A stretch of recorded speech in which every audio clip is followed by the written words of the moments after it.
Um, Atlanta Day Shelter provided day services, which meant that we provided meals, breakfast, lunch, snacks. We had medical services for both the women and the children, place for the women to wash their clothing, mental health services, work services, which meant we helped them or assisted them into gaining employment, assisted them in getting Social Security benefits if they needed those, clothing closets for both the women and the children, just daily needs, whatever they needed, as well as assisting them in finding night shelters. And you indicated that it was a day shelter.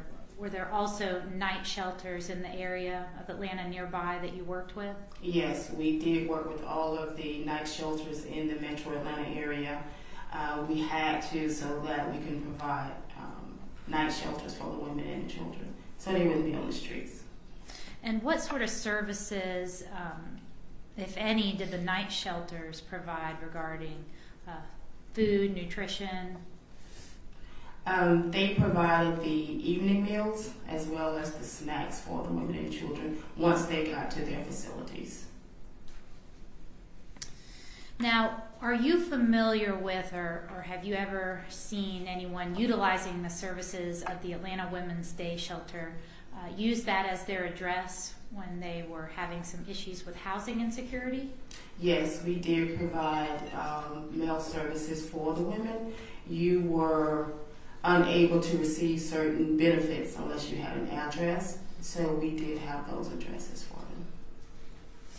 And at any time was the shelter located at 1039 Marietta Street Northwest in Atlanta? I believe when they first opened, they were in a church and then they moved to that location and then to the Ethel Street location. And in 1998, 1999, would the Women's Day Shelter have been at the 1039 Marietta Street location? That I do not know.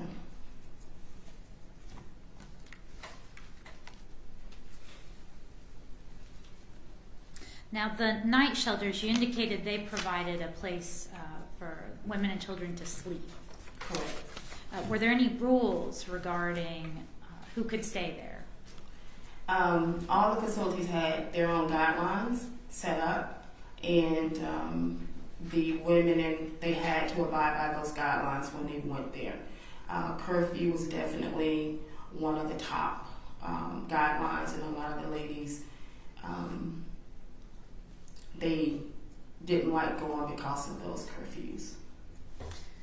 When you say they didn't like going, what do you mean by that? The curfew started maybe at 5 o'clock, 6 o'clock. Some of the ladies, if they had employment, they might not get off at that time.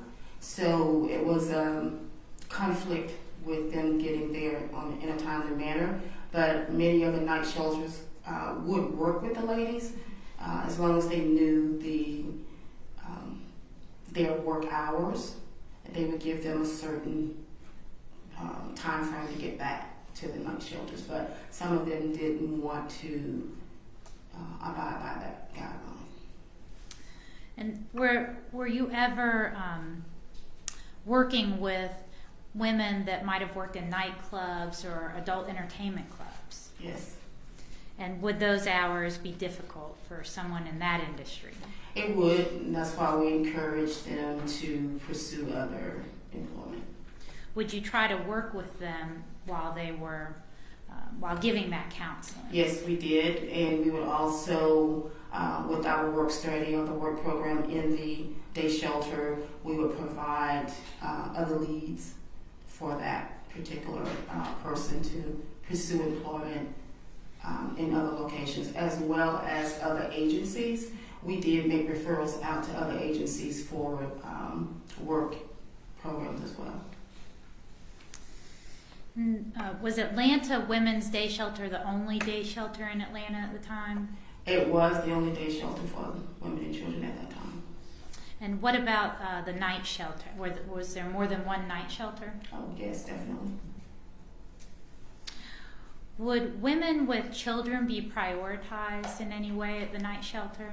We did try and work with the women and children first in gaining a place to stay. If a woman with a small child were to turn up after curfew and need help, would they just be turned away, or would there be methods to try to help them? At the night shelters? Yes, ma'am. They would try and assist them. During that time, you had a facility called the task force, and they had a lobby area. So if they didn't have a bed available at that particular night shelter that they went to, then they would direct them to the task force. And the task force normally would take in people, but they had to sit in the lobby area. There was not a bed for them.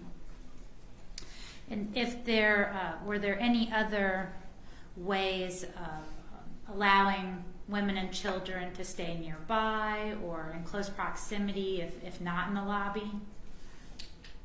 Okay, say that again. Was there any other places that the women and children might be able to stay nearby, not in the Not lobby? with a bed, no. The beds were limited. You didn't have a lot of beds in the metro Atlanta area due to a lot of people coming here that was already homeless or something took place that caused them to lose their homes. So you didn't have that many spaces available. We would work with the night shelters earlier, first thing that morning, to ensure that we placed the new people that came in to our facility. But once those beds were filled, then there were really no other beds available in the metro Atlanta area. Then they would go to the task force and sit in the lobby area. Did the shelter have an issue, say, if a person had a vehicle or access to a vehicle, parking nearby and staying in their vehicle?